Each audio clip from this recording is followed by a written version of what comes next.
I came home from work Tuesday and turned on the president's rally from Orlando. I expected a pumped-up crowd, and I was not disappointed. Trump was in his element, but more importantly, so were the tens of thousands of people who filled the arena, and the thousands more who gathered outside to watch on the big screens and just be with each other. A couple of weeks earlier, I'd listened on my job site radio to his speeches from England and France, and I'd been slightly concerned. Like in previous speeches from overseas, President Trump seemed tired, almost listless. They were great speeches, but they didn't have the man's trademark energy. I shouldn't have worried, because this is just the difference between Donald Trump speaking with and without you, his other half. When the audience is full of royalty and dignitaries, he just reads the speech. But when you guys are out there, Donald Trump is absolutely vibrant. He's full of mischief and good humor, and let's just say it, love. When historians write about the Trump years, there will be all sorts of interpretations. Some will see the man as a tough-minded patriot trying to save his country. Others will see him as some sort of crazed loose cannon only in it for himself.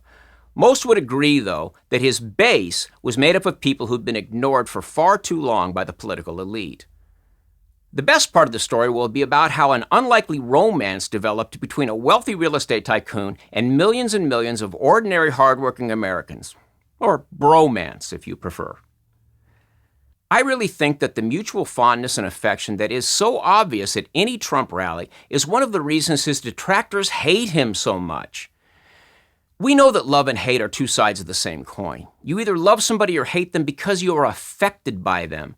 They get under your skin and change the way you look at the world.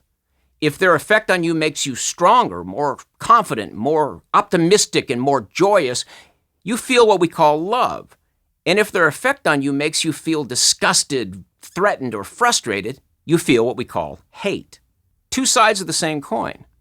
These emotions are related, but they're not opposites. The opposite of love is indifference. That's also the opposite of hate. Nobody who has paid the slightest bit of attention to politics in the last 4 years is indifferent to Donald Trump. His presidency has an awful lot to do with how he affects us. But what people don't talk much about is how we affect him. When you listen to one of his teleprompter speeches from overseas and then listen to him at one of his rallies, the difference is night and day. In one setting, the spark is missing. In the other setting, the spark is flying around like chain lightning. The difference isn't in the message, it's in the audience. If you guys are out there feeding back your energy, Trump grabs that like a lightning rod and the whole place goes electric. I know so many people who have just been more productive since Donald Trump took office. Happier even. It's weird almost. Jason and I probably never would have started this channel if Hillary Clinton had won. The economy would still be languishing along at 2%. We'd all be worried and discouraged and frankly bored. But Trump lit this country up again, and he didn't do it alone. You see, he inspired us, and we inspired him. He took a chance on us. He reached out, and by golly, love blossomed in the good old USA. Why did Hillary find it necessary to attack us, Trump supporters, to call ordinary working people a laundry list of insults before summing us up and writing us off with a brand new insult, the deplorables?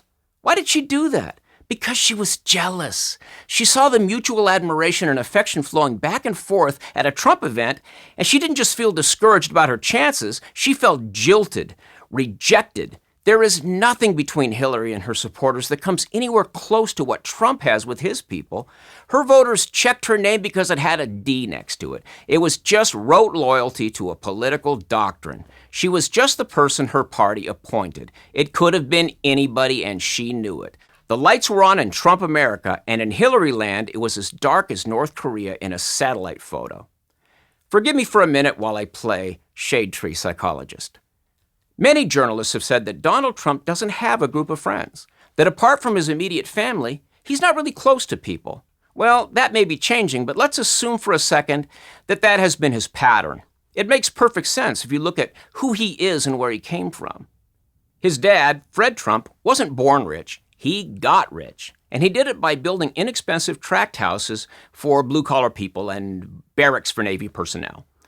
Fred Trump was sort of the Sam Walton of developers. He wasn't selling fancy or stylish. He was providing for the basic needs of regular Americans.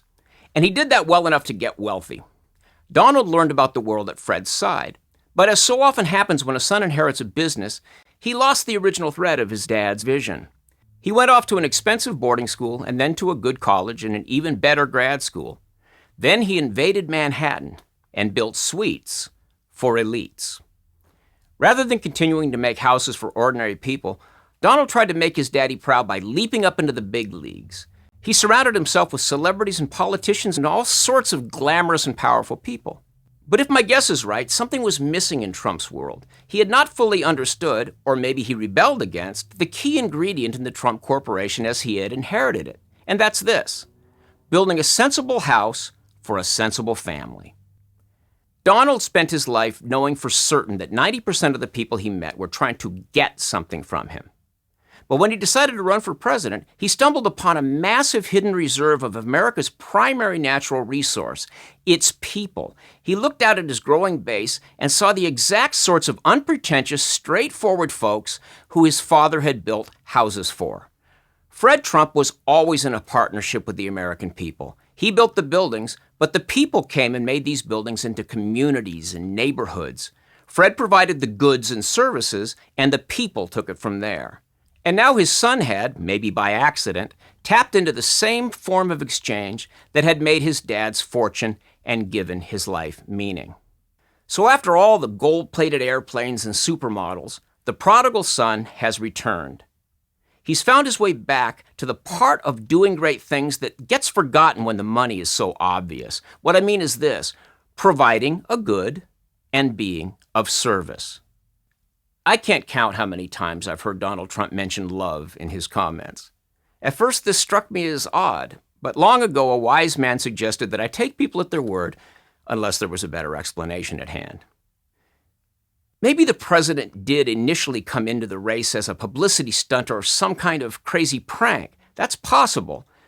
But if so, something profound took place early in the process, and at this point, you'd have to hate the man to miss the vibrant connection that he has with his voters. Call it what you will, but I think the proper word is love. Remember the Richard Gere, Julia Roberts movie where a rich guy fell in love with a woman from the streets that he thought he was just using? What was it called? Pretty Woman? There's a scene at the end where he finally just gives into his feelings. He cancels his flight, grabs some flowers, and climbs her fire escape. He says, "So what happened after he climbed up the tower and rescued her?" And she says, she rescues him right back.